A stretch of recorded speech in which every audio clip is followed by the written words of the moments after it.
All right. What's up, guys? It's We Don't Know Ball, another playoff edition for the NBA, and also draft lottery updates.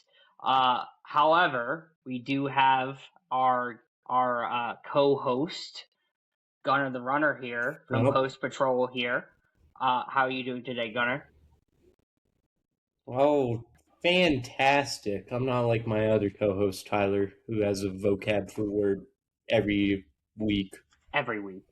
But Justin and Retro, how are we doing with this second round of playoffs so far? It's good. It's been an interesting round sometimes. Sometimes it isn't, but sometimes it has been. My head hurts with the second round of the playoffs, and here's why. God, he's really not going to like this or the concept of ball aspect of this one.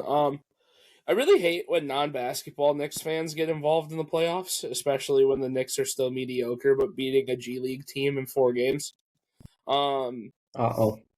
It's just watching social media with Knicks fans, and especially the ones that are from the boroughs.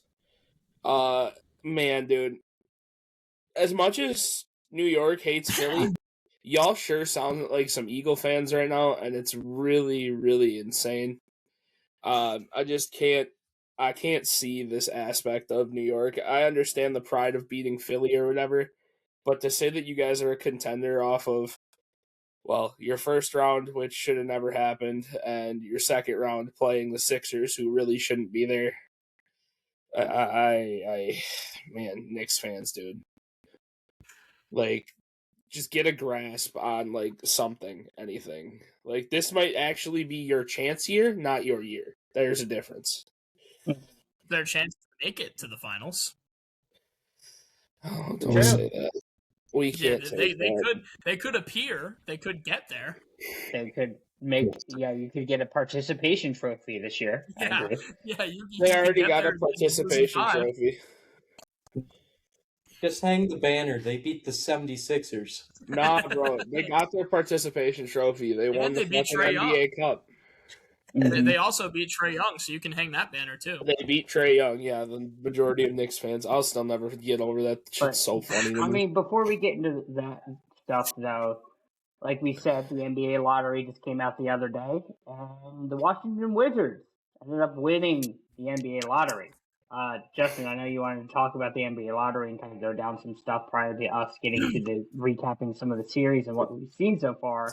So, I wanted to kind of where do we want to start outside of the Wizards? Do we want us to start there and work our way down? Yeah, I'll read through the top 14 quick, and then we'll kind of discuss going on it. For those that don't know, the Wizards won the lottery, like Jules just said.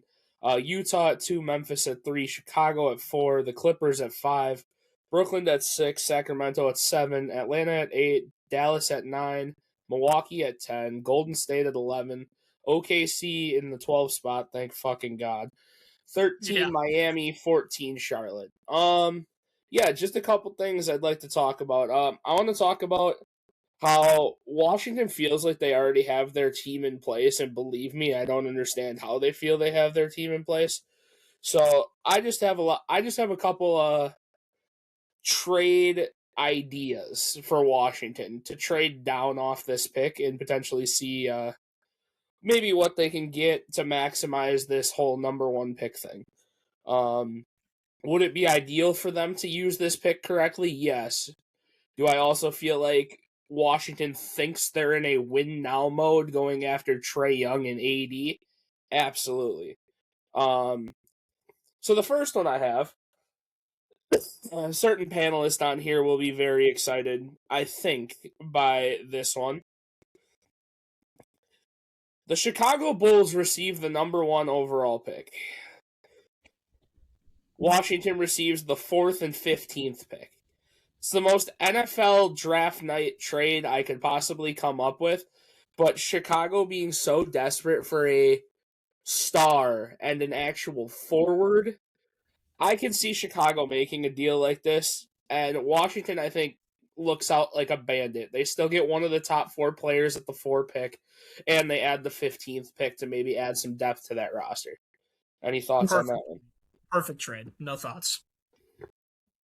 If you're having to give up one of your 15 guards, and ironically, it's going to have to be one of your more valuable ones. They're not just going to be like, yeah, we'll swap that. It's not the NFL. It's not how that shit works. We'll give up your Spurs guy. We'll give him up. No, I just see the two. I just see the 2-for-1 pick working, especially with it being a 4th and a 15th. I agree, but I think the value would have to just come into a valuable player as well. I'm not mad at it, but if I'm Chicago, and I'm getting the number 1 overall pick from you, I'm having to give up a guard. I'm having to give up a guy, one of my young guys. Probably Trey Jones wouldn't be I wouldn't be mad at that. Now you have working somebody off ball with Trey Young, who spaces the floor decently well. Not that. So it's that's just my thing. I don't think it's the worst thing in the world. Gunner? Yeah. I'm in a predicament where I'm with Jules in a sense that someone would have to just to sweeten the deal a little bit. You know, I'm not saying it's gonna be a guard. Fuck it, it could be someone else. Just someone, but that's going to provide some sort of value. Well, the thing is, I think on the Bulls, there's not many people that are untouchable. There's probably a couple. I think the Bulls probably consider Giddey and Madison. Yeah, it's Buzelis and Giddey. Move on. Yeah, and outside of that, I think the Bulls would probably be willing to deal basically anybody. But yeah, they trade up, they get their guy, they get their star that, well, people think he's going to be, and I think the city of Chicago would desperately they'd need some excitement to gravitate around this rebuild that they're about to go through with and they're going to have a young core, so it's not going to be instant impact off the rip, but it's going to be like 2-3 years down the line, this could be a move that actually sets the franchise up to go forward. Mm-hmm. My second one is a very, very similar pick. It's literally a 1-pick difference for this team. Memphis receives the number 1 overall pick. Washington receives the number 3 and the number 16. Memphis in the situation they're in, the loss of Dylan Brooks a couple years ago, the inconsistency of health and mental activities for Ja Morant. Just moving forward for them, I feel like this one was just interesting to me because they can get 2 picks in the top 16, but going out and really trying to hit the reset button and getting this number 1 overall pick just sounds like something that Memphis should be potentially considering. Yeah, I mean, I think it's actually, I think it's really good. I said about the first one too, and the reason why is because I think that in most years, I would understand the point of like you need to add a player because you're getting a later first round or like a mid first round pick, but in a year like this, where this draft class is absolutely loaded with talent, like front to back, probably like the first 30 picks could all potentially be really, really good. I think that in this class, getting 2 of those guys, and especially you already pointed out, you're getting the number 3 overall pick, so it's not like you're going too far down anyway. You get you a Boozer or a Wilson, and then you in the mid part of the first round, you get you another great player. I feel like it's a good trade. I think it's definitely worth it. Got it. This would be a big win for Memphis, I believe. However, with that being said, for Memphis, at this point you gotta be off of Ja Morant as well, in my opinion. But what team is going to go for Ja Morant at that point? That's the go for it.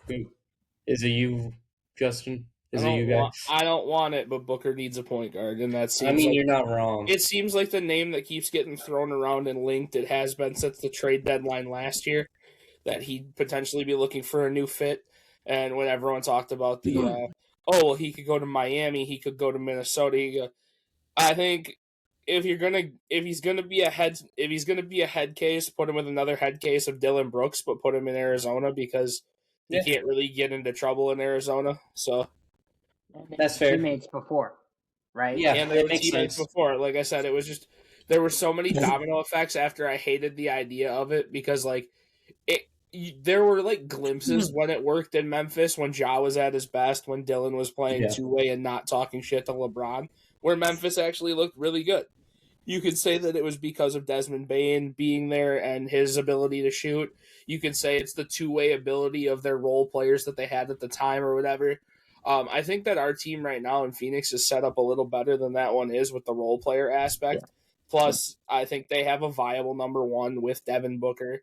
I think Ja can complement that game really nicely, and Dylan Brooks, we've shown, has taken these stretches to have a Mark Williams type player on the back end. Like, it could be a good fit. It could also mean that we only win 16 games in a year. So it's like, it does. Like I said, I got you. it doesn't hurt to rock the boat, because being a 7 seed or a bubble team or a playoff or a play-in team really doesn't like move the needle. Like I said, especially for me personally, like I said, it's just my logic as a Steelers fan. Making the playoffs every year isn't good enough. You actually have to take a stride to get better. So why not rock the boat and try to get back to that once great team that we had that lost the finals, but like try to push yourselves over the hump. But I got you. No, then that does make sense now that you say that. So yeah, that's the only way it'd be a win to me for Memphis. Yeah. Jules, any thoughts on it? I personally, I see where you guys are coming from. I just disagree, because I think by moving up 2 spots, you would have to be sold or like off of Ja, and they would use that first overall pick on Darren Peterson. Like, they would need to have somebody to come in, take that scoring load, be the number one option, because Ja hasn't been there. So they use that for Darren Peterson to supplement Ja leaving away, and so on and so forth. So even if I think it makes sense, but the only, like I said, I'll pump the brakes. It's only if Ja isn't there. If Ja isn't there and they sell him to a Phoenix or to whoever, then cool. Okay, it makes sense. Now you're trying to get your next franchise guy. But if Ja is still there at this point in juncture in a month or so, I don't see how that necessarily makes sense. And they just try to build a more of their defensive core that they have and get it probably a Wilson and just play him at the 4 or something like that. So I can see it. But like I said, it's just Ja being there. It's all depending on Ja. It's super interesting, and like I said, Memphis. We're talking a lot about Memphis, but like the biggest wild card for me for Memphis is the health of Zach Edey leading into next year. When he was on the floor this year for them, he looked so nice for their team. I think Peterson's a slightly better playmaker than Ja is, and with Edey being as big as he is in his frame, I think their pick and roll dynamic could look really nice in the grand scheme of things. He does need a little bit more polished footwork, but he is also just one of those like old school type of centers. He's a big goofy motherfucker who just is gonna out physical basically anybody. So like I said, it's interesting, and if Memphis wants to take a step into the future, it's like, hey, Ja was great for me now, like, but we need to start thinking about moving on. Otherwise, if Ja is still there in, I'm going to call it what it is, basically a part-time role, because he can't stay healthy, and when he's not healthy, he's getting fined or suspended or taking whatever. They can't bank on Ty Jerome to run the offense, so they need to fucking figure something out. I mean, I actually like I'm in agreement that it can work, but I'm in disagreement in the circumstance. I actually think if you're moving on from Ja, then I wouldn't like the trade. My thing is at 3, then you can get Wagler, you can get Acuff. Both of those guys have insane potential and can run your offense as a point, rather than trading up 2 spots to go get Darren Peterson, who A, his personality is a wild card, and B, he's better at a 2 than a 1 anyway. I get he's a combo guard, but I prefer him at the 2. For me, it just feels like if you are going to move on from Ja, just stay at 3 and get your Wagler or get your Acuff, and then you're good to go there. I don't know why you would need to risk it, but if Ja is staying, you move up to 1, you get Dybonsa, and then you're really cooking, because now you're pairing him with somebody else that's really good. Well, Retro, my thought on that was then is they take maybe once they make this deal, they take another young piece that they have right now that they might not be using that would fit a different scheme. Like the one that I targeted is if this goes to a 3-way trade, maybe the 16 pick ends up in Atlanta, and then they end up moving into the 8th spot for Atlanta and try to make it work that way. So I don't mind that. Yeah, if you bring another team into it, I think you could probably figure something out there. Yeah. The next one I have here, this one is probably the most, I wouldn't say far-fetched, but I like the idea that I came up with here. Okay. Dallas receives the number 1 overall pick. Washington receives the number 9, the number 30, in a 2030 second round via Philadelphia. Okay.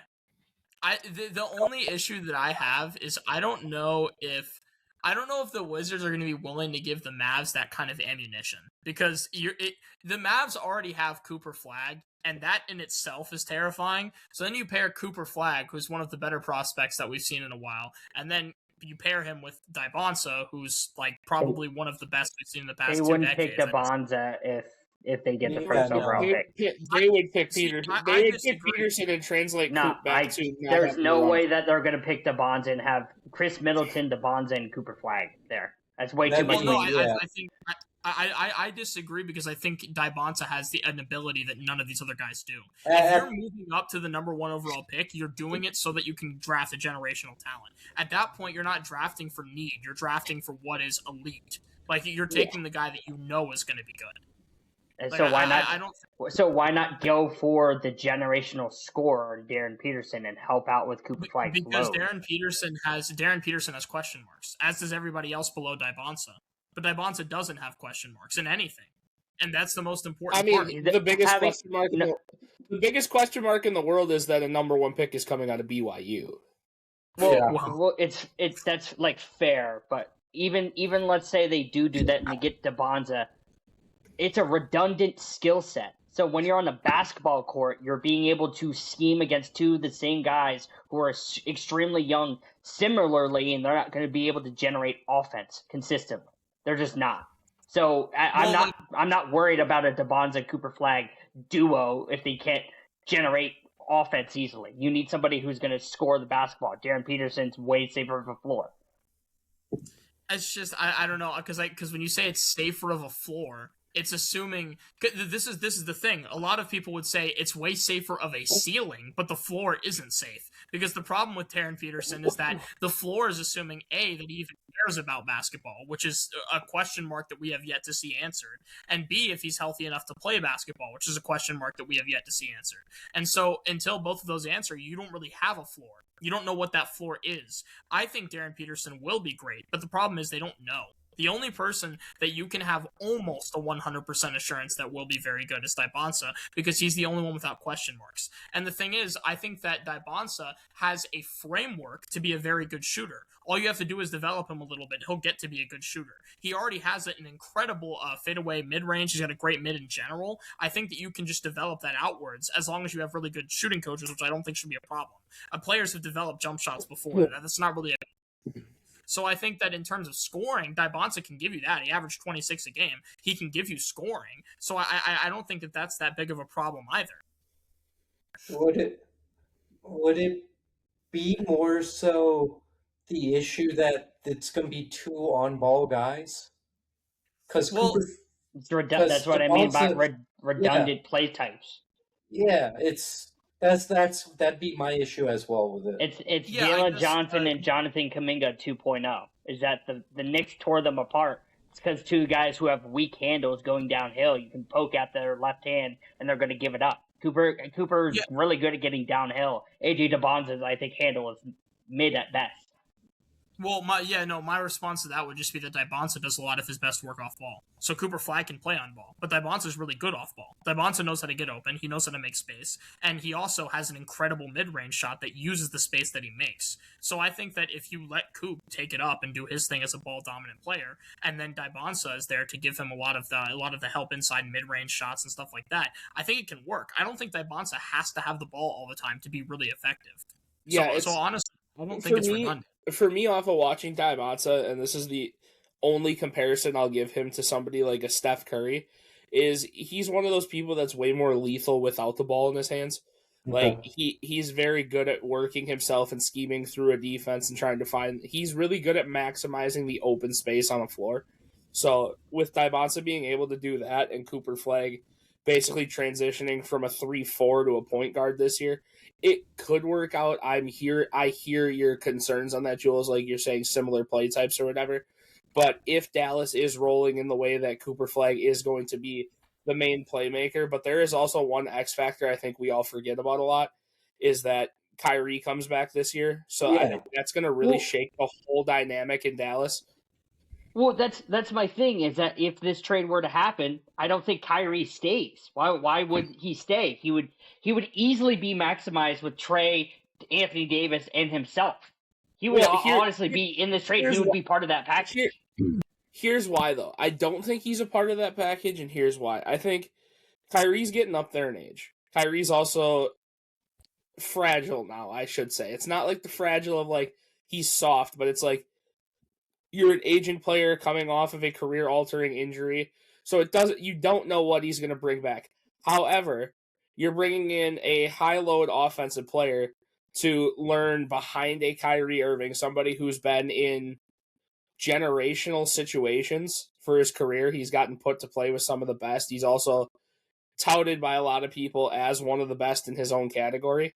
So if Kyrie is willing to take like a quote-unquote mentor role and help this kid actually develop, I could see them running on the lineup of Kyrie, Dybonsa, and Flag, and him trying to learn behind him and actually getting maximized with Kyrie's playmaking.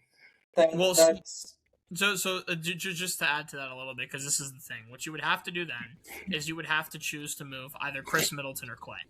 One of them would have to go. Not hard. They're both expendable. Well, yeah, because the way that I see it is, at that point you're going to run a small ball lineup. So what you're going to do is you're going to have Coop at the 1, you're going to have Kyrie at the 2, Dybonsa at the 3, or what I would do is Clay at the 3, Dybonsa at the 4, and then you have like Gafford playing center. And yes, you're running small ball, but what you're getting there is you're getting spacing because you have Kyrie and Clay to provide you spacing. And then you're getting Coop, which is going to be the ball-dominant guard that play makes, and he can drive to the rack at a very high. Clay isn't providing spacing on this team anymore because you're missing the point of Klay Thompson cannot create his own shot. No, he can't, but I don't need him to in this system. I don't need him to. I've got shot creators. I need him to sit in a corner and knock down threes. That's what I need Clay to do. But that's the thing. He can't even do that now. Yeah, he struggles to do that now. I think that if you literally assign Clay with like that easy of a thing of just like get in the corner, I think he'll be decent enough to be usable. I don't think he saw a full season of that. They won 20 games. To be sure, but again, that team wasn't good. It could help Clay.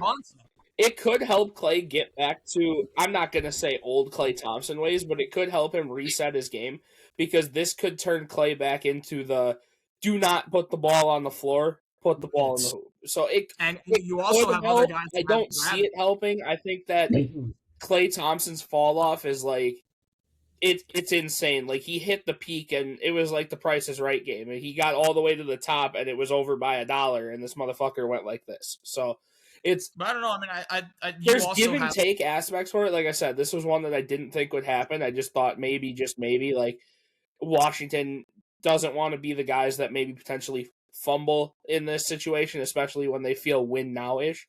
So why not recoup picks for later? No, I mean, I get it. I do think that if you have a guy like Dybonsa that'll help create gravity in space because of how good he is off the ball, I think that'll help Clay as well. It'll get him more open shots. He's still giving you 38% from 3 on decent volume. So if you just put him in a corner and you say, hey, I need you to shoot the ball, I think he can do that. My issue is, though, I've been through the Kyrie mentorship, but he's also the number one option. I don't want...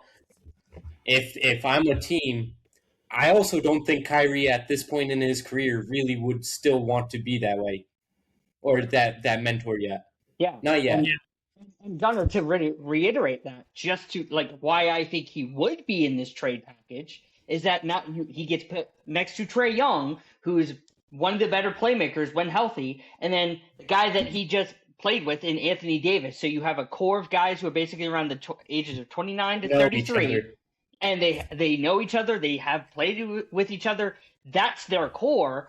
And they can, with the talent that they have, with the spacing that they're going to be able to create, with the defense on their back end with Sarr and Anthony Davis, that is way more better than the offensive line. Yeah, exactly. Like, I think that's why I would want Kyrie. No, honestly, I don't even mind that. I do agree, Gunnar, actually. I think that Kyrie is the biggest roadblock because of his personality. What you would essentially have to do is you would have to say to Kyrie, listen, Coop is the number 1 guy, and Dybonsa He's not gonna taking be, that.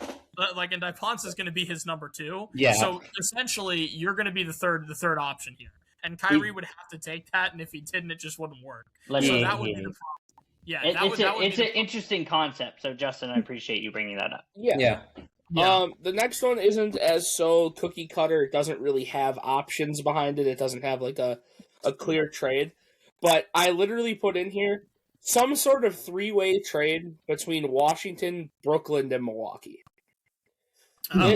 This gets us to that aspect we talked about, Jules, and I think we're still both not as much high on our initial talks, but It's dark horse Giannis, still. Giannis not being a Knick, but Giannis wanting to be in New York and him ending up in Brooklyn. So there are young pieces. Brooklyn has picks. They can shift things around. Washington trades down and gets picks. Maybe somebody maybe MPJ is the one that ends up getting sent somewhere else. So those are my thoughts behind this one. Is Milwaukee gets an assload of draft picks. Washington gets a spacing shooter in MPJ who can also go and play with that Trae Young playmaking ability and He would benefit a lot. So that was my kind of thought between this one. I wasn't able to exactly hammer it out with contracts and picks and everything. Like I said, I spent probably 20 minutes trying to figure that one out. But can we stop sending all-time greats to Brooklyn, please? No. That's what this one actually makes sense. This has been talked about for a while, and it was nobody sees Giannis in New York because New York's trade package back isn't as exciting as what Brooklyn can actually send to Milwaukee. But Giannis has family, has businesses in New York. Brooklyn, as much as everyone wants to shit on, since the whole big three there didn't work either time, they are rising as a team, as hard as that is to say, because they do have a young core. They just need to stop blowing it up so fast and losing their said young core. So I think what MPJ was able to do this year with that young team shows a lot about what that team is actually capable of doing. It's just a matter of, can Giannis be that actual difference maker? Well, so here's the thing. I think in essence it makes sense. I agree with you. I understand why it would make sense. The only thing is, and Jules and I talked about this earlier, I don't think Giannis wants to go, because Giannis, I think, has said himself that he wants to go to a contender in the East. That's his big thing, and Brooklyn is not that. So I feel like if it just depends on whether or not the Bucks treat Giannis with the respect that he's earned from their organization. I don't know if they will, but if I had to guess, I'd say they would. And because of that, I don't know if it would work. Just because of no that. offense, no offense, Retro, but you talk about this respect thing, but I think what Giannis has done the last year and a half to Milwaukee versus the 8 years beforehand. I think what he did in the last year and a half has wiped everything out. Like I said, being from here, the city still loves him. The fans are pissed that this is a thing that Milwaukee's Wes Helms won't do anything about it to try to make things happy. Well, the attempt to bring Dame in was a terrible idea, and look how that panned out. The ability of them not bringing in or drafting well or finding him free agents or this, that, and the other. But Giannis, like I said, we've talked about it, and it's definitely us just spitballing as viewers and fans at the same time. But Giannis, I'm still convinced, had one real injury this year when he spent 3 stints off the floor. Not to mention how vocal he's been in the media, on his social media, about this team isn't doing this. I mean, for fuck's sake, the man reported his team to the league. I think that it needs to be talked about more about Giannis being this generational player and a generational human and a cornerstone of his community, where all he's done in the last 18 months is try to tear Milwaukee down. But here's the thing. I kind of take a different view. I actually think Giannis is completely in the right. I think that what Giannis is doing is what any human would. What Giannis is doing is he's like, his frustrations are definitely justified because Milwaukee isn't doing anything to help on the other side. Well, and more than that, Giannis has talked in depth every single time he's asked and says, I am so grateful to Milwaukee for being the one to take a chance on me. They brought me out of a very bad situation in Greece and they brought me here and I've been able to do so much for me and my family. Yep. And more than that, he's brought them a ring. He's brought Milwaukee so much. And in return, Milwaukee gives him nothing. Milwaukee gives him no help. Milwaukee doesn't try to like help him out at all. It gets to the point where he has to report them because the dude wants to play. Like it's like bad coaching, terrible front office, no help brought in. Like when you talk about it, it's if anything, the help has just been moved by the wayside. They bring in Miles Turner to clog up his floor. Right. He has to play with Doc Rivers, who is just the fakest Hall of Fame coach of all time. Exactly. His next best two players are fucking KPJ and Ryan Rollins, which good young pieces. Like going forward, good young pieces, but like at the end of the day, it's like, where's this team going? Like Green was a good shooter. Just to finish the point real quick, all I was going to say just to finish it was, I think that as far as Giannis is concerned, I don't think this is between Giannis and the city of Milwaukee. I think he loves Milwaukee. I think he loves the fans. I think he loves everything about the city. This is between Giannis and Wes Helms. He hates the ownership. That's Giannis' problem. What happened in 2010? LeBron and who? Well, and same that's exact the thing. shit. I think that Giannis, with the fans, Giannis is, and this is why I say he's a generational human.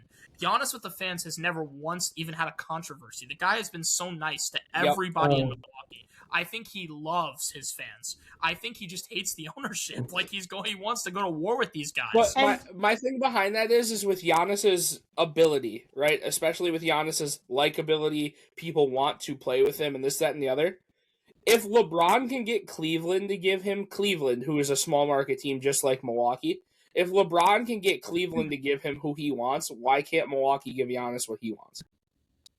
Which again, that goes down to ownership, and I've talked about this like quite frequently for the last 48 hours, is that I will never blame a player if their organization is inept and cannot do what they need to do to hold up their end of the bargain, because people will just look at the player and say, it's your fault you didn't make finals after finals after finals. And it's what drives me crazy is that the successful players, when you talk about all-time players, most of the time their organizations are like basically up there because they're getting the help or they're getting the draft picks and they're developing them well. When people start to leave their first organization because that first organization isn't doing the things that they're needing to do to be successful, I don't blame them. I don't blame LeBron for leaving. I don't blame Giannis for leaving.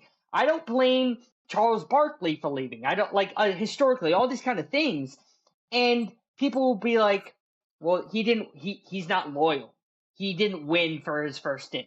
No, it's because no one wants to go to fucking Cleveland or Milwaukee. Like, what the fuck are we doing here? I don't blame, but for what it's worth, I don't blame Dame either. When Dame left the first time, I didn't blame him either. Exactly. And when we were talking about this, is that like I brought up that the specific Dame situation, and very vividly he said, "I want to go to Miami because Miami's literally the polar opposite of Portland. Is that it's sunny, there's beaches and all this kind of stuff compared to rain and fucking depressing weather in Portland. Shout out to Portland, no hate towards you. But it's just like a complete culture change, and his expectation was that. And then Milwaukee tried to do what they needed to do and be a good organization and get Giannis the help.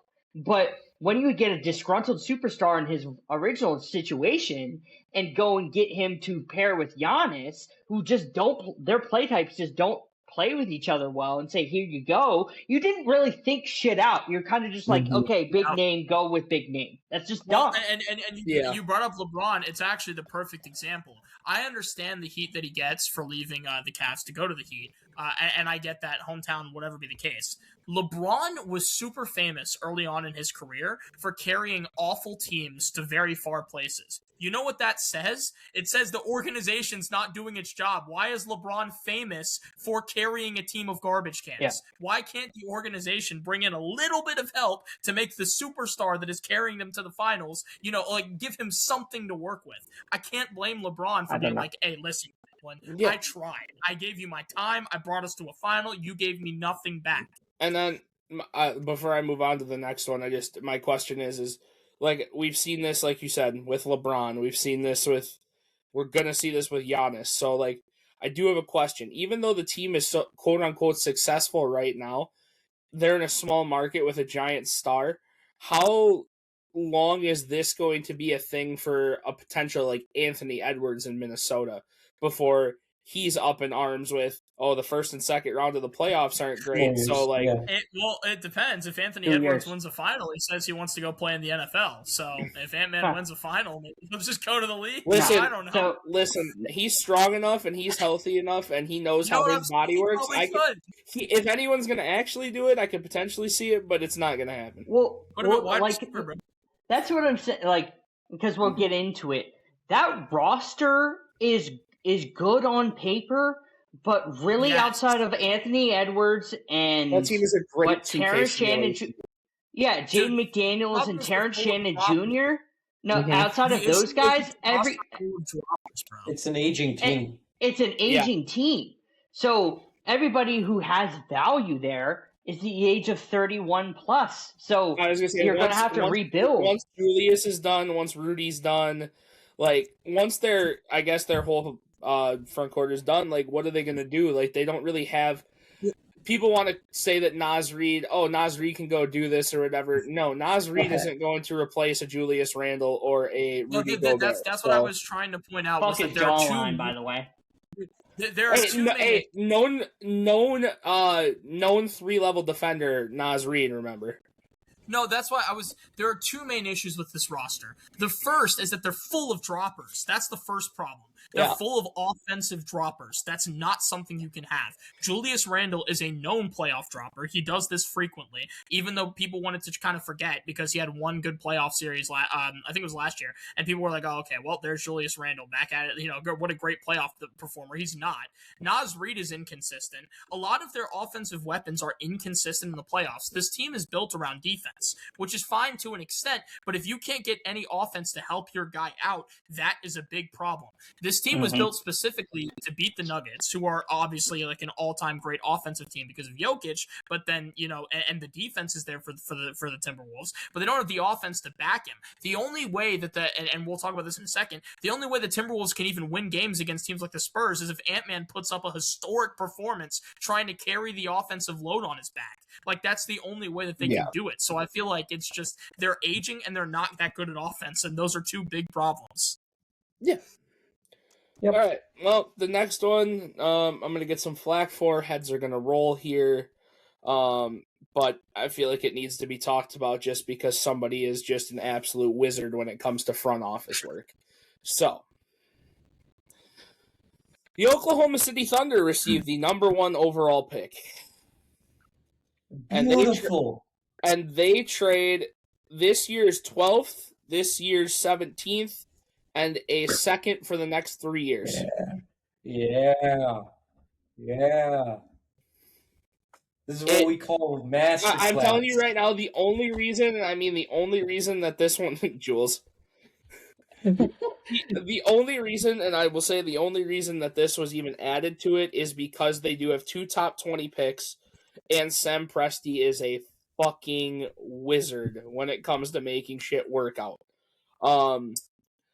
I hate that I even have to have this conversation, but I mean, look at Sam Presti's track record in the last 5 years and what he's been able to do to put this team in this position to stack up these draft picks. And I especially think it needs to be talked about with this anti-tanking shit that just got brought into play. So if this anti-tanking thing is like going to stay hold and you can't have these back-to-back top whatever picks, OKC shakes the boat, gets another young player to add to their already young, insane core. I hate the thought of it, but in the world we live in right now, and especially the way that Sam Presti really is just a puppet master, this is a very, very possible thing that could happen. Yeah, I mean this with all sincerity in my heart. If the Wizards trade the number 1 overall pick to the Oklahoma City Thunder, the franchise should be folded by Adam Silver personally. Adam Silver should go to the Wizards and fold the organization.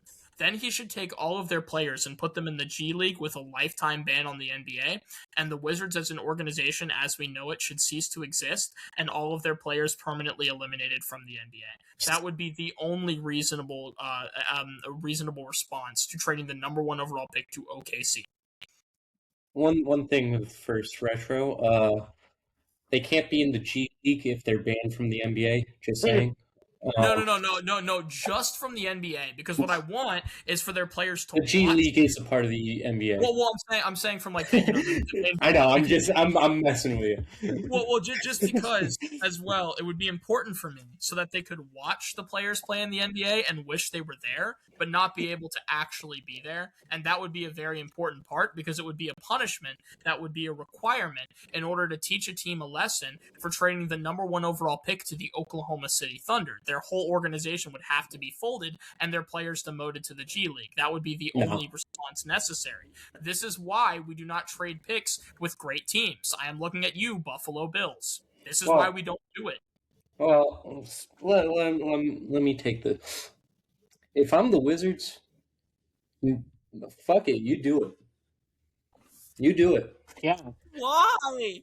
You still have their roster. Again, you don't just trade picks for picks. This is not the NFL. You get their players and say, come here. You're going to get value. Contract. Well, that was my other thought when I looked at it. Hold on, Retro. When I did look at it, like, there were thoughts that crossed my mind, and, like, one big streaming one to me was a certain 20-year-old foreign player that they have that doesn't get a lot of minutes that just came back. If they can find a way to package those 2 picks plus like a Nikola Topic type player back in this deal. Yeah, like, Sorber, AJ Mitchell, AJ Mitchell. Yeah, like I said, they have a plethora of guys in their like 9 to 15th spot off the bench, plus their G League guys that are down that aren't even playing. That's how you weaken them. They have a plethora. Is the objective of the NBA to win the finals? Of course. Are the Wizards going to win the finals against the Thunder team that have Shea and AJ Debonsa? Well, no. You are so high on a kid who hasn't even played a fucking second. Justin, I thought I was high on the kid because of Boston bias and mass. Yeah. But I watched the kid play. They will not be able to beat a Thunder team. Just so we're clear, again. Yes, they would. Again, the Wizards would not. No, but the Thunder wouldn't repeat. That's not be clear. What I'm saying is, if you're the Wizards, you have nothing to gain from this because it's not going to give you anything. They have everything to gain and almost nothing to lose. Here's my thought behind it. You are basing so much off of a guy who played at BYU, first off. So, which means strength of schedule. We don't even want to talk about that, do we, Retro? 12, as much as strength of schedule matters so much in college, right? You had a good strength of schedule. Let me finish. Second off, the kid hasn't played a single NBA minute. We talk about this all the time. You go from playing 5-star, 4-star, 3-star recruits in college to every single player is the conference player of the year in the NBA. There's a reason they play pro basketball. That's again, I really feel like everyone thinks that I just hate college sports for the simple fact that it's not professional. But at the same time, this is why. The people that watch college sports talk about this. Retro, let me educate you on something real quick. I had a conversation with a man the other night talking about the Minnesota Timberwolves. Do you know what this man told me? We were talking about their point guard issue. Jules knows this. He's going to probably laugh hysterically. Do you know what this man told me about their point guard issue, Retro? I heard this. He said, and I quote, "Man, Minnesota really fucked up because they had their point guard of the future in Rob Dillingham." And I said, "Oh, did you watch Rob Dillingham in Minnesota?" He goes, "Well, I don't really watch the product now, but I watched his high school and college highlight tapes and followed his career before he got to the league." Retro, do you know who else was really, really good in college who didn't pan out in the NBA? Austin Rivers. You know who was really, really good in college that didn't pan out in the NBA? Ben Simmons. So again, with these guys that can come off of Conference Player of the Years, be a top 5 pick in a draft, be this most impactful motherfucking player at a low D1 school, And It's these it's not a low motherfuckers, D1 school. BYU in terms of basketball is a low D1 No, school. they're not a low D1 Anyway. school. Yes. No, Regardless, In terms of basketball, retrospectively, yes. wait, no, hold on, I can go to other sports as well with that hold on. too. This is as far as it not- goes, they're the Mountain Sun when it comes to basketball. No, they're in the Big 12. Not only are they in the Big 12, I said as far as college basketball, they are the Mountain Sun. Okay, not only are they in a Power 4 conference, they play against great competition week in and week out. When you have Arizona in the Big 12, Texas Tech is in the Big 12, Kansas is in the Big 12, Houston is in the Big 12. For sure. Literally all of the power hitters, like you're talking about Absolutely. top 4 teams. So name me the last guy that came out of BYU for basketball. That was a Jimmer? How did that work out? Sure. Do you think Jimmer and AJ DeBonza are comparable? Wait. Do you remember Jimmer Fredette in college? He was way better of a prospect coming out. Yes.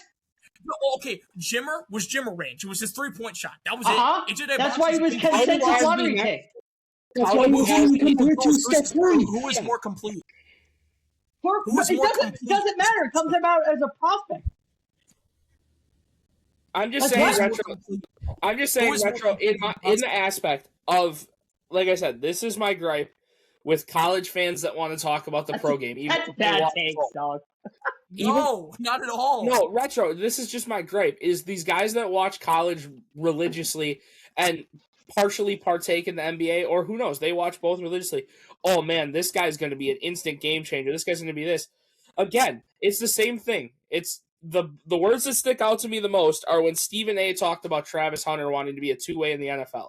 You can't go from guarding a 3-star, 4-star, 5-star player in college to guarding a all-pro MVP and a all-NFL first-team defender in the same game. It's just not something that happens. No, I can grant that. There's a reason why Jimmer Fredette went number 10 overall, and DeBonza is going to go number 1. Because his prospects, they are completely different. So who was a better prospect coming out, Ben Simmons or AJ DeBonza? Why is that relevant? Because they're both first overall picks who are great wing defenders and being able to be generational and getting downhill and being able to score consistently. Ben Simmons was generational first overall pick. You argue consistently DeBonza is the guy when plenty of people are saying that there's either DeBonza, DP, or Cam Boozer, which again is a matter of circumstance. I do understand that, but the fact of the matter is that DeBonza is not that generational. He is not that generational. We just came back from last year from Cooper Flag and Colin Knippel. Retro, before you rebuttal this, to the people watching this right now, yes, we do know that we are taking a nasty narrative route on this, but at the same time, these are things that actually need to be talked about because of the overhype and overreach that some people have. Like Retro talked about. He said it earlier. Outside of AJ DeBonza, in his opinion, 2 to fucking whoever else gets drafted have question marks on them. Every player has a question mark on them because they haven't stepped foot under the bright lights of an NBA franchise. You never know if they're going to pan out. Which I'm fine with. I don't necessarily disagree with that. My point is that Bonds is clearly the safe pick. Clearly. That's why he's going to be number 1. I think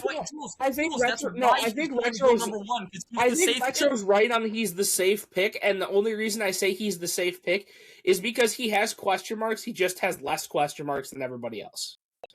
And literally, the only question. But that's the thing is everyone has a question mark because you don't know what happens at the next level. But that's the thing is that's the only question mark on DeBonza. GMs don't have another question mark. Can he play defense? Yeah. Is he an elite wing? Yeah. Is he really good at shooting mid-range? Yeah. Is he really good at driving? Yeah. He just... Do you know who else was a generational basketball player out of high school and college that nobody talks about? And there are certain people, especially, God forbid, New York fans, I'm actually going to give you some credit for a second. Do you know who was generational and arguably the best talent that basketball's ever seen and nobody talks about because they thought he had mental health issues or thought that he was a head case or an on-court issue or this, that, and the other? You know who was a certified walking bucket that nobody could stop? Michael fucking Beasley. What the fuck is Michael Beasley now? Sure. I don't disagree. Actually, a lot of people had Michael Beasley going in number 1 in that draft. And they thought it was a mistake for him going number 2. So this is all potential-based stuff that we don't know how to quantify because traits can go and transfer into the NBA. But once you go up against these way more elite wings, Asar Thompson, Kawhi Leonard, whatever, what is AJ DeBonza going to do against these guys who are incredibly more athletic than he is on a Washington Wizards team where you put 2 on the ball with Trae Young and he's going to have to shot create for himself? Yeah, That's a good floor to you? So here's the problem. I can grant that. That's fine. This same criticism could be applied to any pick ever on any player ever, anytime ever. And but that's the thing is but that's the thing is we have to do that because that's our belief in this podcast. We can say the most outlandish takes. Normally we land in the same spot after having a good debate about it, but we have to stay consistent with everything we do. This is the consistency thing. Is at the end of the day, these college kids, the fucking 77th pick in the fucking draft could be the best player that comes out of the draft. Sure. We don't know. No, I get what you're saying. My point is this. My issue is that when people do this with prospects, because everybody's looked at Ibonsa, everybody's agreed he's the best prospect in the draft. There are some outliers. Everybody's agreed that. GMs have agreed that. Here's the problem. When you do this criticism, which is fine, you can do this, but you could also do it for any pick ever. You could say, are we sure about LeBron? I don't know. LeBron coming out of high school? I don't know. Who knows? He hasn't played on an NBA court. He doesn't have the age. I don't know. Again, that's the thing. I think that's why the high school. They also did that. You got to understand, there was so much media hype around it for LeBron that, he's NBA ready, he's this, he's that.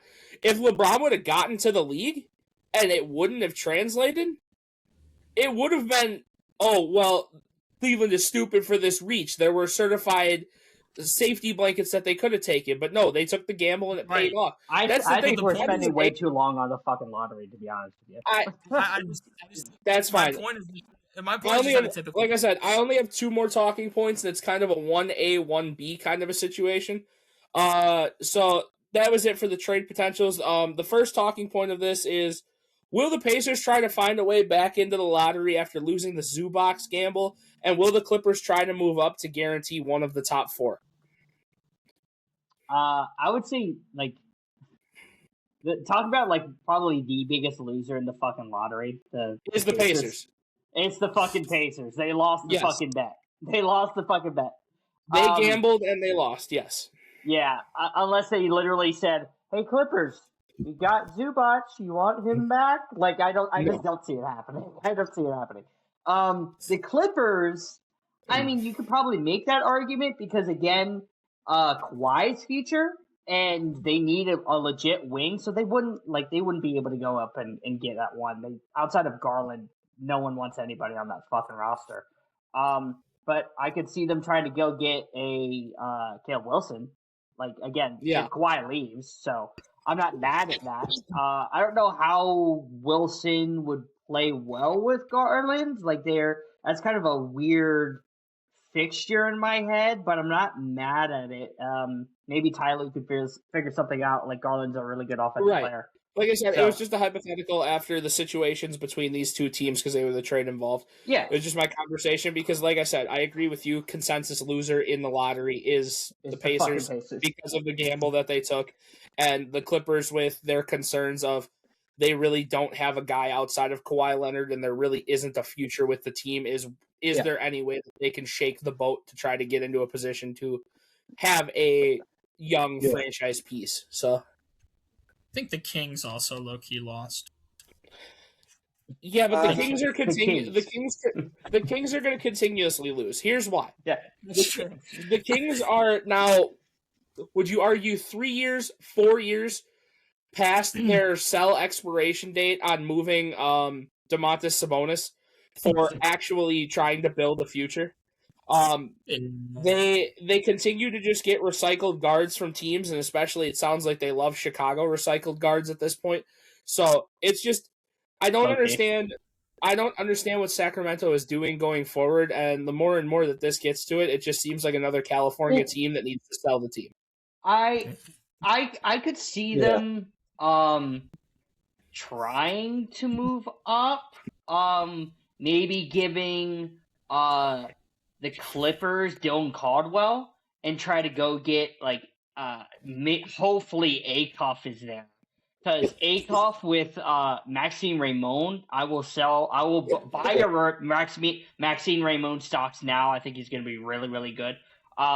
Or maybe just get rid of Sabonis and try to get a top 3 pick and go get Acuff, because they need a point guard heavy. Because like you said, they just do the Bulls Chicago bullshit. But if Acuff gets there and him and Raymond are like the duo going in the future, I'm not mad at that. I'm really not. It's really the sell of Sabonis, though. But I mean, I do agree. I do agree with Justin in that it and it is the Kings, so I guess they'll just lose continuously. Honestly, I backtrack a little bit from what I said earlier. If the Kings drafted Dybonsa, he would be a bust. All right, that would be the only team in the NBA. But yeah, he would bust in the Kings. Those are just some of the trades and talking points I had coming out of this. Yeah. We can roll into the playoffs now. Yes, Jules, it took a long time, but I feel like these are things that need to be talked about, especially with it being fresh in the mind. Well, I mean, for a couple of the series, the recap's easy. Yeah, I was gonna say we can speed through this one for sure. The Knicks finish off the sweep with yet another landslide win against the 76ers. Man, I don't even want to talk about it. Like I said, you've already heard my. You've already. No, because I kind of want to get a blitz off. Retro, how is that Brunson take going for you, buddy? Good. He beat a G League team. He beat a G League team who just beat the Celtics. Yeah. Yeah, with a hurt Embiid. Yeah, I can't wait to see what happens next. With a hurt Embiid, how many games did Embiid play? Half the series, right? What was he hurt when he was playing those games or no? I'm curious. He looked mighty fine against Boston, and I mean, did he miss a shot in that game 4? I don't think he missed a shot, right? That's what's really hurt to me, right? Wait, no, so that's fine if you want to bring up this point and you want to say that like Brunson is like super conducive to winning. I said he'll never win a finals. I guess we'll find out, won't we? No, but, you said Maxey was better than Brunson. That's what you said to me. Fine. And also, what I can say as far as this is concerned is I did see bad shooting performances from Brunson. I saw him go 9 of 21 in Game 2, for example. We don't forget these things. Yeah, so while we're at this point, I'm going to cut you off, and I'm just going to say it now. We're going to put the disclaimer out here. I was wrong.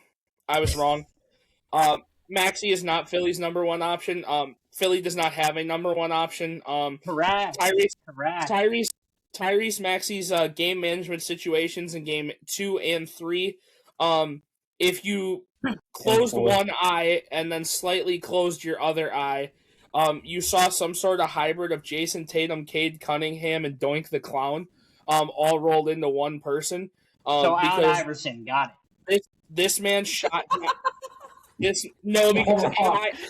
AI actually had the ability to carry a team to the finals to lose to Kobe's Lakers, but Maxey does not have that ability. I was wrong. Tyrese, you hurt my head, you hurt my heart, because I did believe that you were the chosen undersized guard.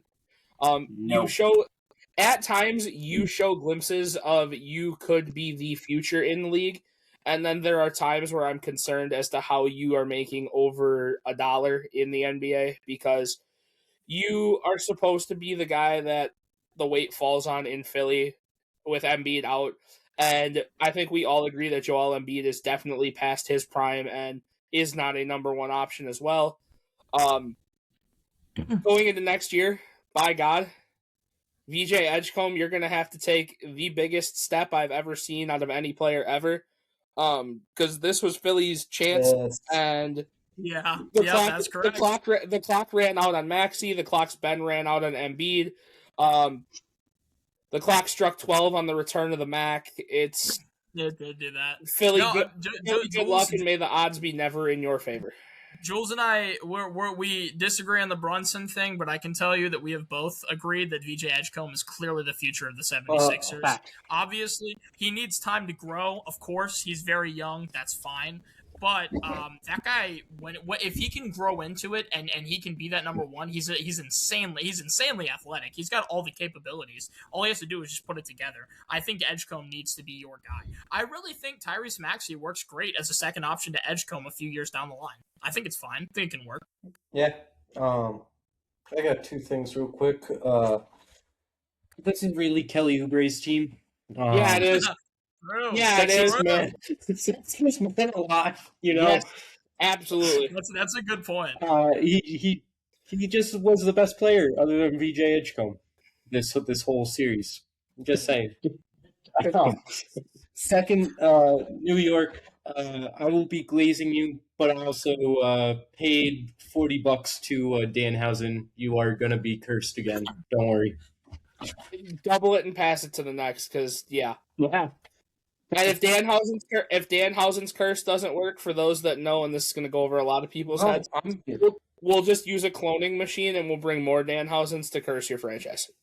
Look, Cook.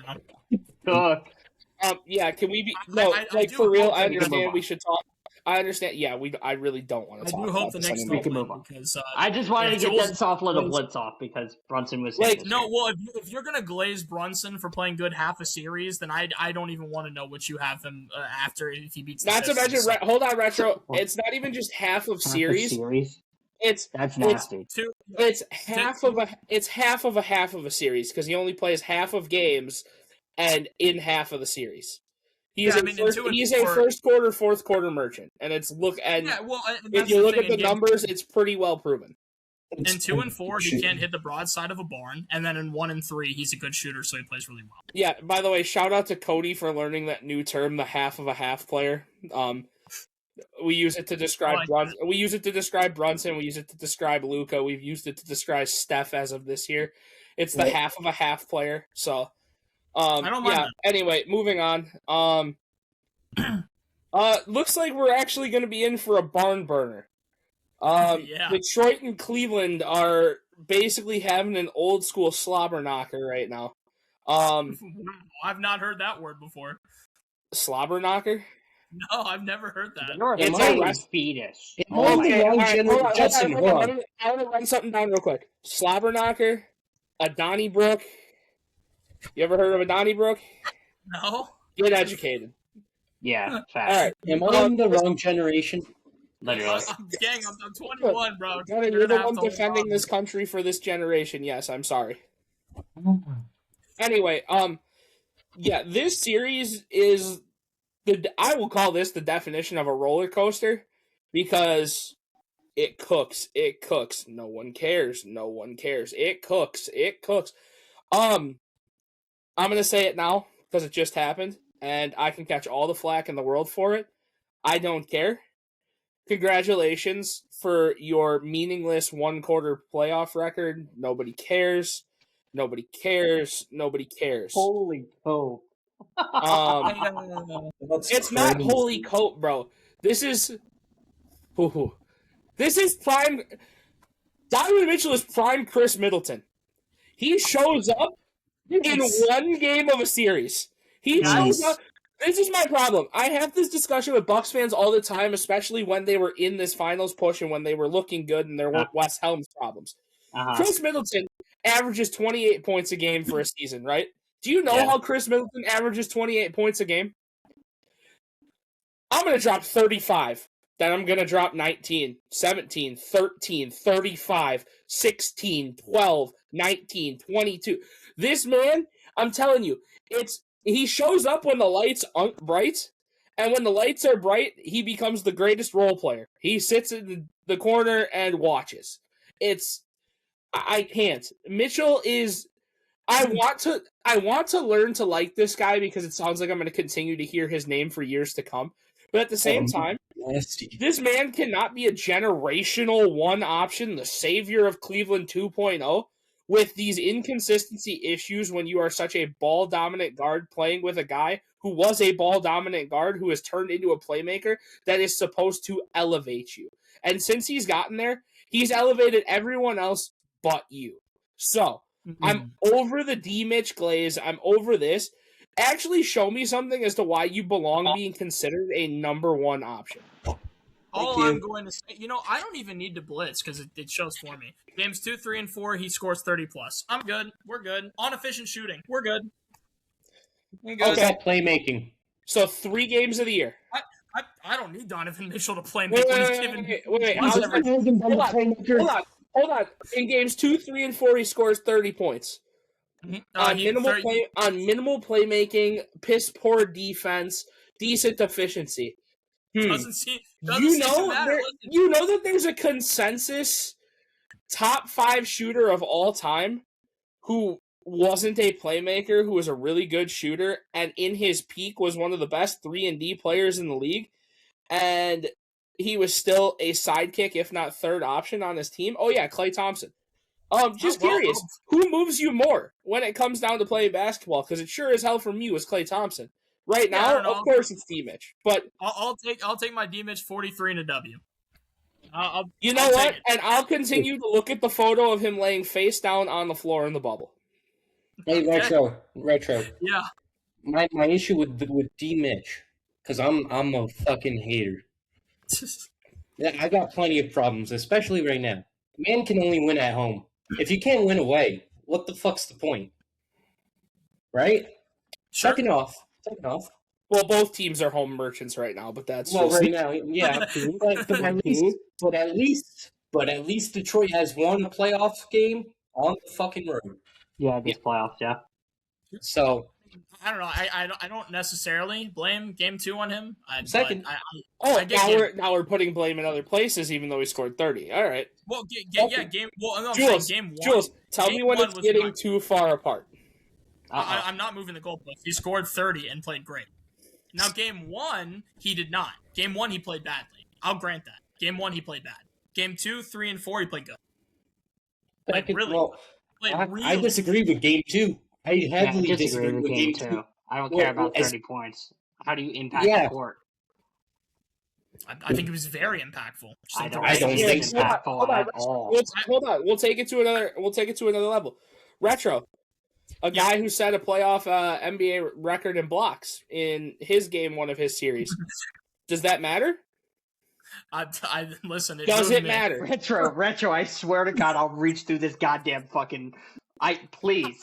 Does it matter? Try me. Ultimately, no, but it moves me. I really think that people need to stop putting so much weight into the PRAs, especially in the playoffs, because at the end of the day, you could have a Draymond Green 5-5 and 5 stat line and win a game. But if you drop a 50, 20, and 20 triple-double and still lose the fucking game, I do not care.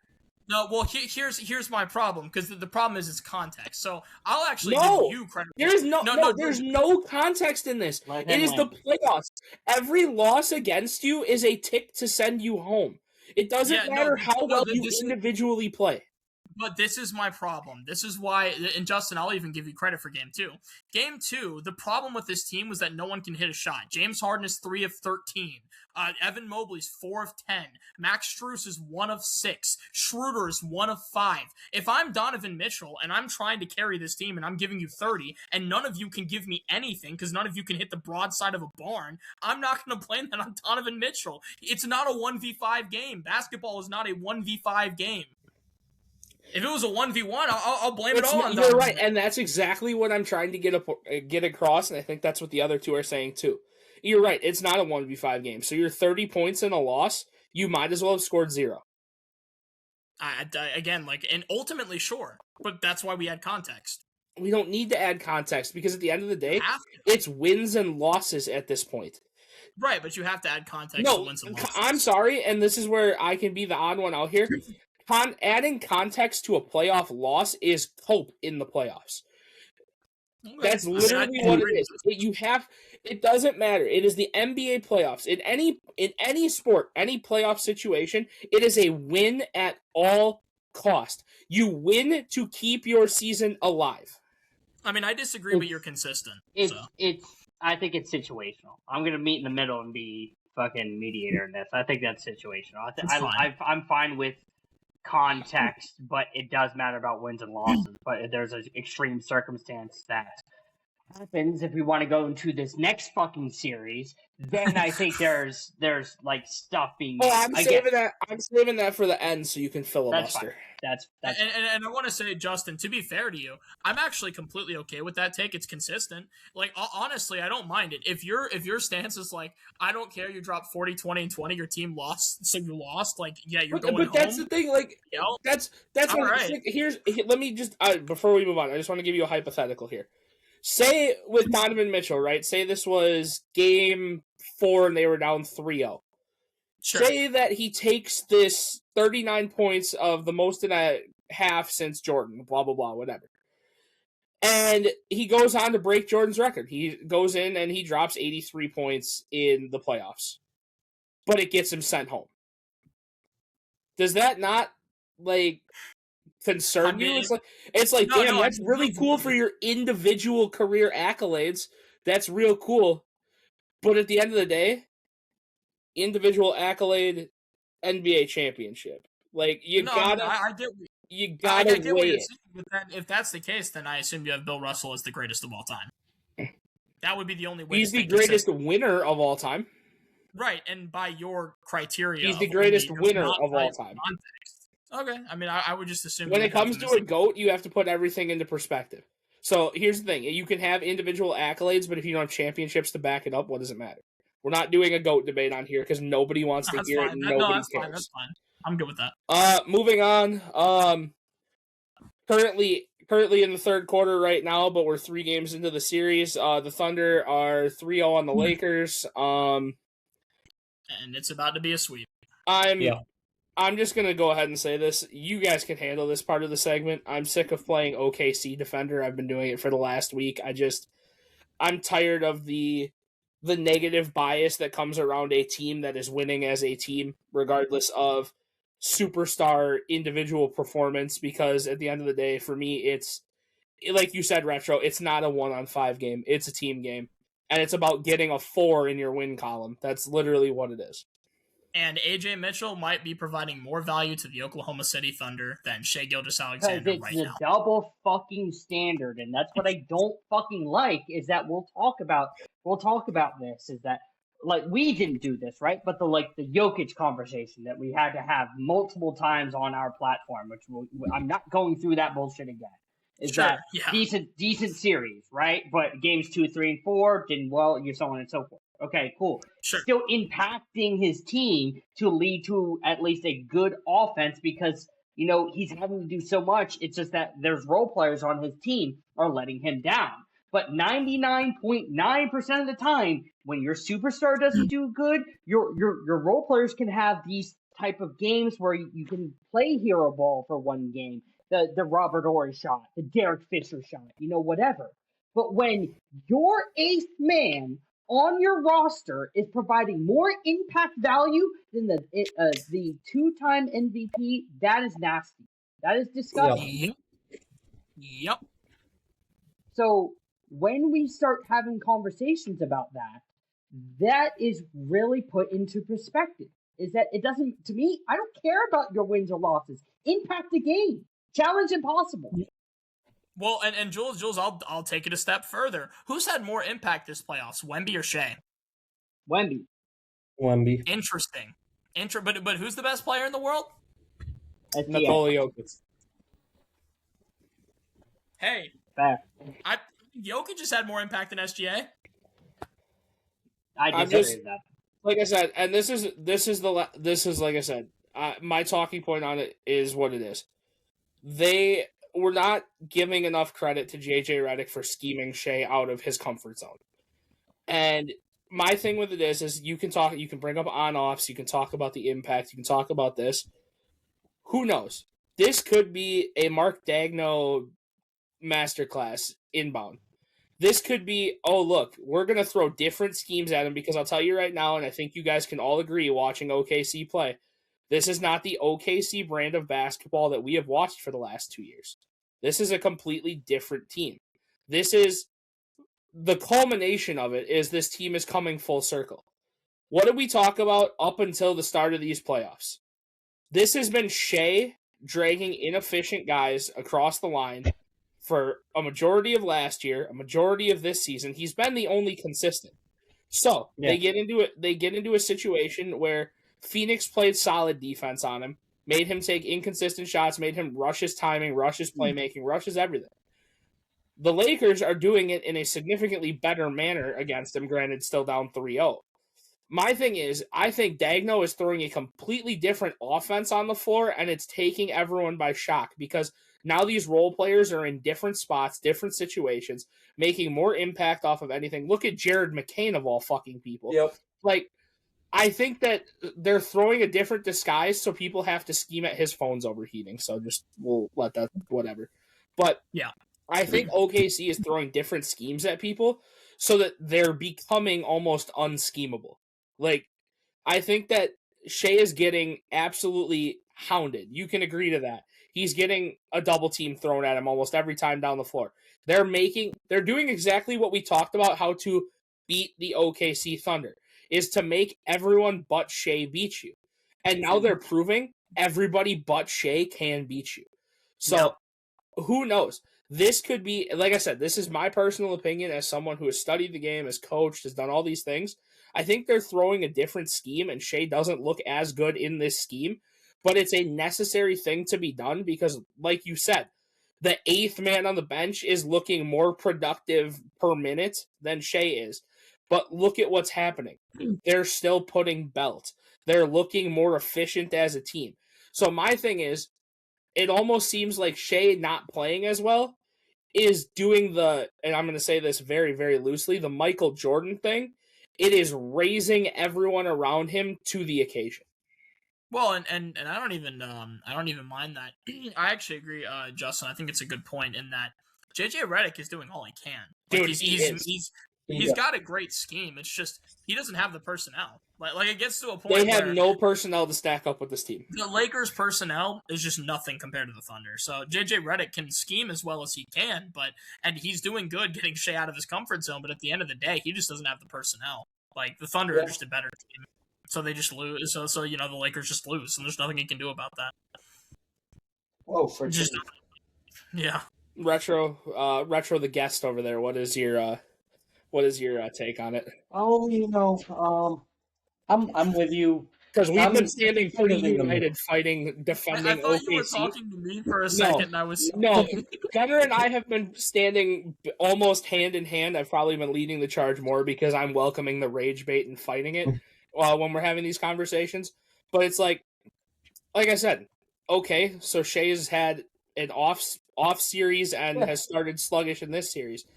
But for the first time in, 82 times 2 miscellaneous playoff games, probably 180 games where the rest of his team is actually there. I mean, for the playoffs last year, it was him and J-Dub, but now we're seeing Chet get more involved. We're seeing these guys off the bench actually put in impactful minutes instead of just giving somebody a break. It's, as a basketball fan, it is very nice to see. As a basketball purist, it's very nice to see. The entire machine is moving. As a fan outside of OKC and watching it, I can understand. We're going to talk about the Duke whistle. We're going to talk about all these things. But what happens in a game where the Thunder only shoot 10 free throws and they still win the game convincingly? Free throw merchants. That's what Right, they're free called. throw merchants. Because I'm in the middle, right? You're fighting the battle more than I am. Yep. But if I'm hearing bullshit, that's when I've been coming out of the woodwork because I think it's a mix of everything, right? But I'm with you on just this OKC team right now as a whole. It's beautiful basketball to watch. Why aren't we appreciating that beautiful basketball? Not to mention, and Jules, you've kind of agreed to this, the Duke whistle, Shea's whistle has been taken away. I watched these games.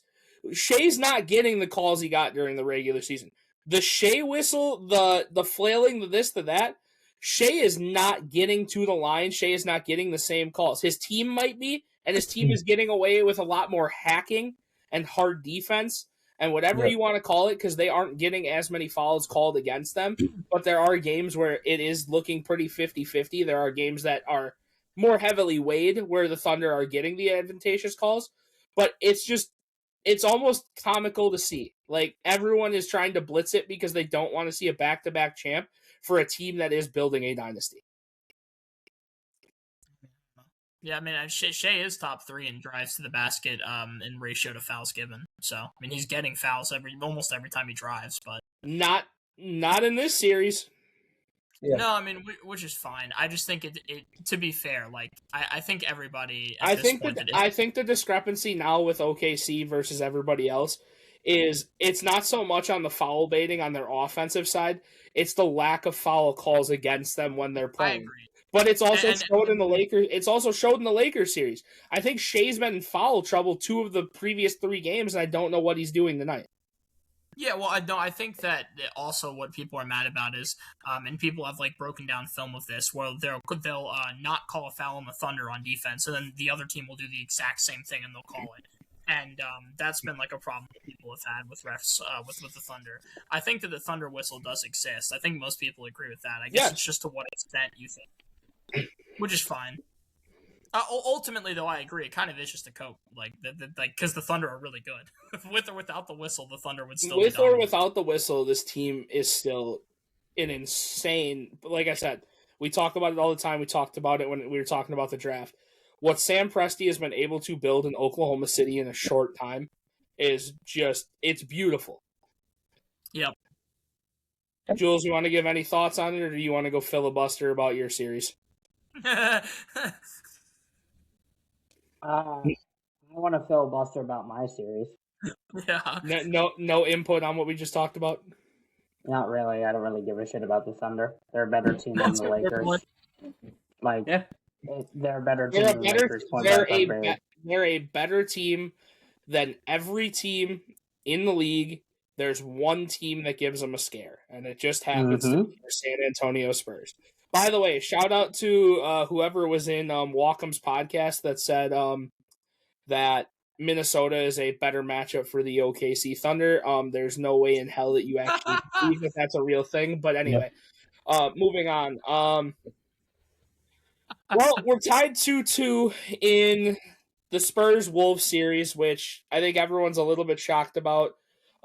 Before Jules goes, Minnesota fans, you're really doing your best Philly fan impersonation. I love the hope, I love the belief, but the toxicity, the negativeness, the roller coaster of emotions where it's when we win, we're the greatest team ever. When we lose, it's because somebody fucked us is getting old. There are certain people, and I'm going to leave names off of it, that are probably the embodiment of this right now in our community, and it's just kind of funny.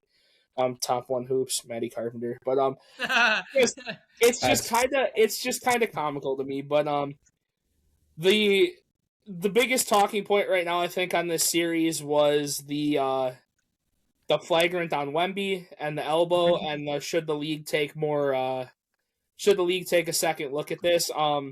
I'm glad they didn't. This was a basketball play that wasn't as egregious as everyone wants it to come out to be. When your head is at this man's nipples and he's just trying to make a basketball play, you're bound to catch an elbow. It's just bound to happen. You can say there was malicious intent, but it's nowhere near a Ron Artest or Russell Westbrook rip-through of aggression.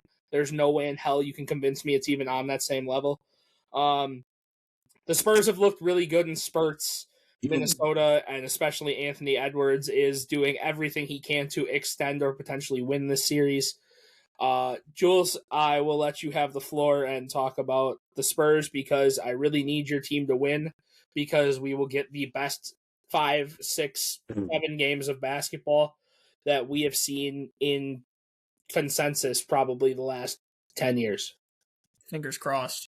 Yeah. So Minnesota fans, listen up and listen up fucking good.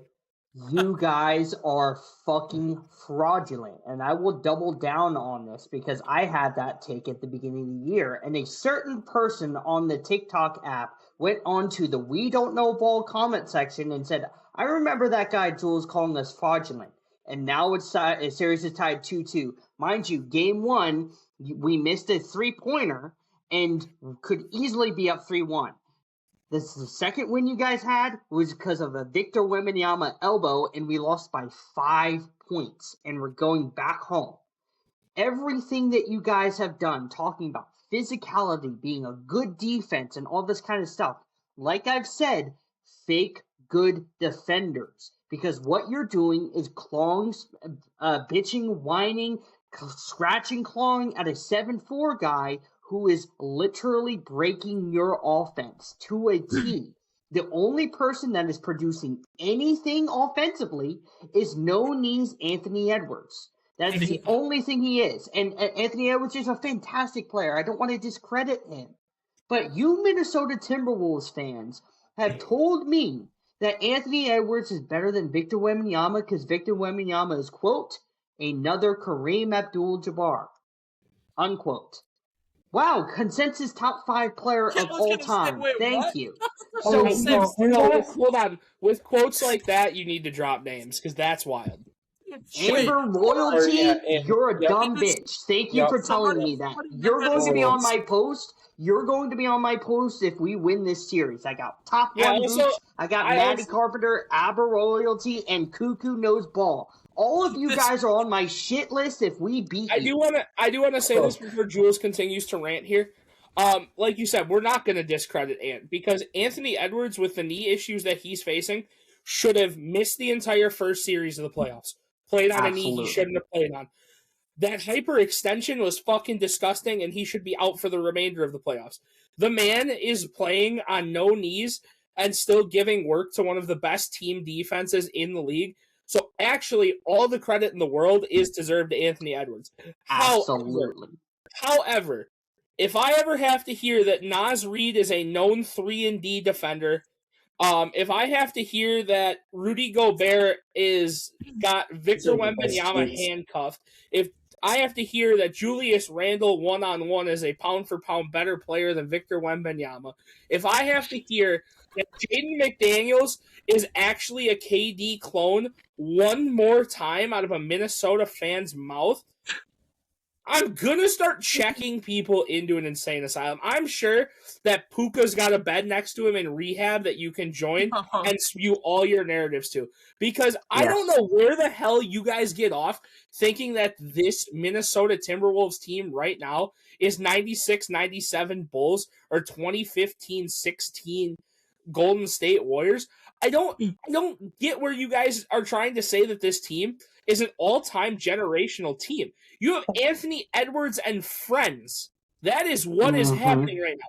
You have Rudy Gobert, who, if anyone has doubt on any of his defensive player of the years, is proving you fucking wrong right now, head and shoulders, because he's doing the best he can against his countryman that is significantly head and shoulders better than he is, and he is doing a very good job.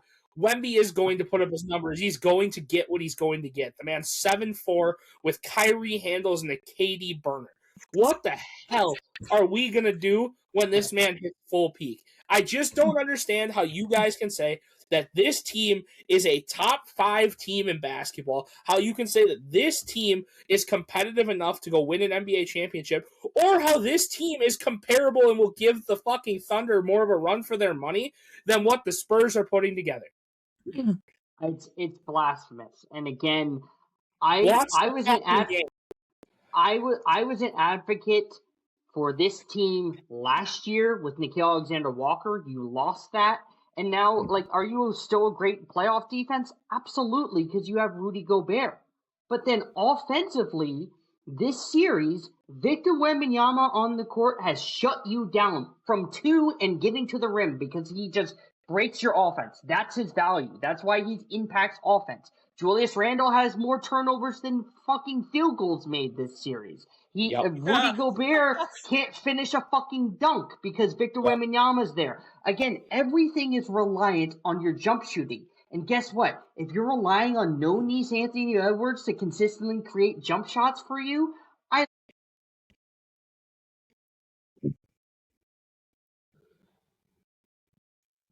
No. And that's the thing is I'll agree to what Jules is saying because at the end of the day, my thing with this whole thing is if Dante DiVincenzo didn't tear his Achilles, I think this series would be a lot closer than people want to admit. Because he is a huge impact for exactly what Jules is talking about for counter arguments. Dante is the best option they have as a point guard. We can all agree there because it's not fucking Mike Conley. Dante's ability to space the floor is better than almost anyone on his teams outside of Anthony Edwards. And on top of that, he's playing defense on key matchups a majority of the time, and he's doing his best to shut him down. Is he going to be able to be an impact defender against Wembanyama? No, but we've seen him in the past be pest number one, do his best Matthew Dellavedova impersonation, where he gets under people's skin. Do we have to go back to, I believe it was last season, when he caused that brawl with Detroit because people were trying to attack Naz Reid at the rim? This man is trying to be the best leader he can with Anthony Edwards. He's a phenomenal Robin to Anthony Edwards, and like I said, it's not that we're discrediting Minnesota. It's that you guys are putting them in categories they just simply don't belong in because of 2 games where, yes, Champagny misses an open 3. You beat them, like Jules said, by 5 when Wemby gets ejected 5 minutes into the third quarter. If Wemby is off the floor and you guys are as generational as you think you are on offense, then when he went out of that game and he was out for an entire half of basketball, you guys should have ran away in a landslide. Instead, you won by 5. I'm going to be the person that gives you the benefit of the doubt. You won, because that's my argument. You won the game by any means necessary. It is a win to keep your season alive. It's a tick on your side. But these conversations of, we have a chance, we want OKC, we deserve them, we're the better man, we're this, we're that. It's getting tired. It's getting old. I can't, like I said, your team is good. Your team is good as a team, being led by a no-knees player. And Jules, when you were gone, I brought up the impact of the series would be a little bit closer if DiVincenzo didn't tear his Achilles because he's chasing. I understand that. I got 5% of my phone. My phone keeps on overheating. We got to finish up. I'm sorry. We got to push along. My phone's not being able to charge. So switch to your computer if you can. I can't do it on my computer. That's fair. All right. Well, done with that series. I'm sorry. You're good. No, that's fine. We move steady. We're good. Moving on to my favorite part of the night, which it seems we're going to cut a little short on it, just to try and get Jules through it so he doesn't have to keep going up and down. Pick 3, cut 5s. Oh, God, did we lose him again? Did he just jump out again? No, we're good. Okay. This one's MVPs. Okay.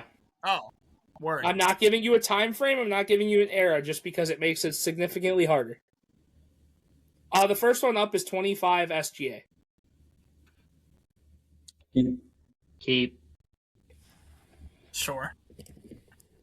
14 KD. Cut. I agree. Yeah, I'm fine with that, yeah. 24 Jokic. Ooh. I Keep. feel like if we're... Yeah, I was going to say, I think it's got to be a keep. If we're keeping SGA, then... 23 Embiid. Cut myself. Cut. Yeah. 17 Russ. Cut. I'll just put the cut next to the next one. 11 D Rose. What? Oh, that's a keep for me. For the record. Yeah, whatever. 13 LBJ. Keep. Okay. Yeah, I'm good with that. And the last name that you ended up cutting here was 16 Steph. I'm fine with that. Yeah, I'm good with that. All right, nasty narrative time. Let's have fun with it. Heard. Third overall picks. Okay. Evan Mobley. What? I mean... It's like the softest keep ever for me. Yeah, I was gonna... Jules, that's exactly it's how like Charmin soft yeah, keep for me. Yeah, that's like right here, and this is keep. It's like I would lean keep. I'm fine with that. Keep, all right. You almost not know who was the third round pick. LaMelo Ball. Cut. It's gonna have to be a cut, yeah. Yeah, okay. cut. Otto Porter Jr. Cut. Bradley Beal. Cut. I would vote to keep, but Fuck yeah. off. James Harden. Keep. OJ Mayo. Cut. 2 names left. RJ Barrett. Do we Light cut. I'll cut. Yeah. We'll take a risk. I'm an RJ guy, but All right, I'll cut. Fine. you cut him, and your last keep is Derek Favors. Fuck you. Okay. Fine with Derek Shout out Favors. Derek Favors. No. Also, shout out Alright. known third overall pick Michael Jeffrey Jordan. True as well. All right, last one. Rising Stars 25 and under. Paulo Right. Banchero. Keep. Keep. Also Evan Mobley. But alright, fine. You're cutting Paulo. I want to keep. I want Paulo. to keep myself. I will. That's a 2 against 1. All But right, Jules is outvoted. Evan Mobley. Cut. Dyson Daniels. Cut. Zach Ristochet. Cut. J-Dub. Wait, this is a Rising Stars list, and you put Ricochet on there? What is he Retro rising? What is he rising to be a star? Just keep. Rising Star. Give him credit. He was a number 1 overall pick. That's true. All right. Wait, hold on. What did you say for this J-Dub. next one? J-Dub. Keep. All right, 1 keep left. This is fun. Cade. I'm keeping.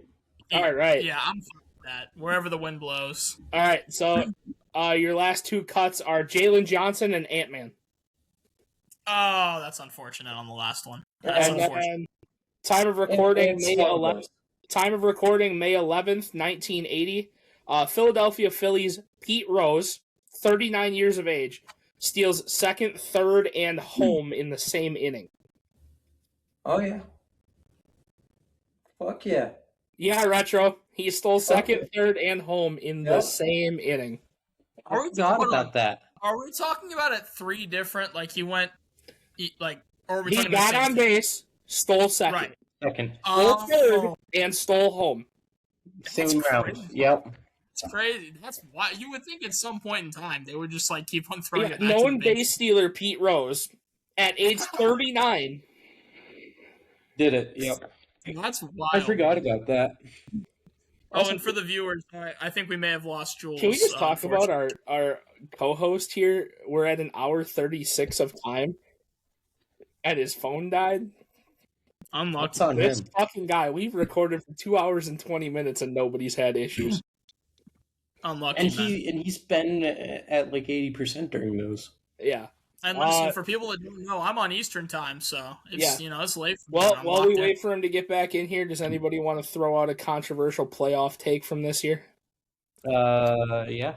let's- Give me a moment. Give me a moment.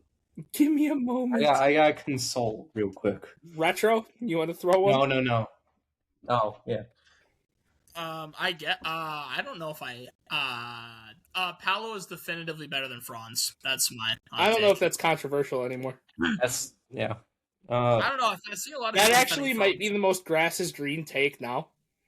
Dude, and you say that, but I've seen so many people that still think that Franz is better, and I just don't see it. Jordan Walsh is the best player on the Boston Celtics, not named Jason Tatum. Interesting. Okay. No, that's fair. That's a hot I take. actually don't mind it. Dude, when I was doing the number 1 overall draft, the draft trades or whatever, I was looking at player option, team option after this year, team needs and this. Gunner, you guys have a lot of guys that are on either player option or bird contracts. Yep. It's I'll give you it's one. a I'll scary actually- off season for you guys. Why do you think I want off Jaylen Brown right now, kind of, Yeah. or Derek White, or Peyton Pritchard? Just to not Yeah, add to it. Peyton Pritchard was the only one that was in the talks of, because he's the only one, I believe, with a quote-unquote expiring contract. Yep. Here's mine before we head out. I think that this Timberwolves series was actually one of Jokic's more impressive series. That's my hot take. Just his team let him down. Yes. Jules, we're just filibustering hot takes of the playoffs while you were trying to get back here.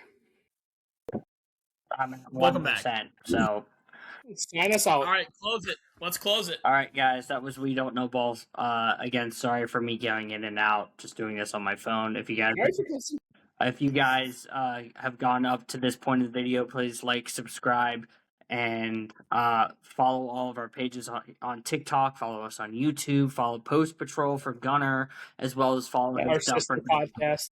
sister podcast. So essentially, again, this is We Don't Know Ball. We'll see you guys next week for NBA basketball. Hopefully, the conference finals, maybe as early as the NBA finals, and talking about the MVP of the league. We see you guys next week. Peace.